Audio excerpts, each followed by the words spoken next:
BTCL নতুন সিম বাজারে আনতেছে, সেটার নাম হলো MVNO।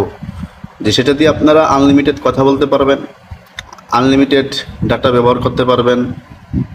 আপনাদের কোনো মেয়াদ থাকবে না, যে মিনিটেরও মেয়াদ থাকবে না, এবং সেখানে আপনার যে এমবি দিবে এমবির কোনো মেয়াদ থাকবে না। এবং তারা 500 টাকা আপনাকে একটা হ্যান্ডসেট দিবে, সেটার হলো যে প্রথম কিস্তি। অর্থাৎ আপনাকে প্রথম তাদেরকে 500 টাকা দিতে হবে, তারপর আপনি মাসে মাসে আপনার টাকা পরিশোধ করে আপনি হ্যান্ডসেটটা নিতে পারবেন।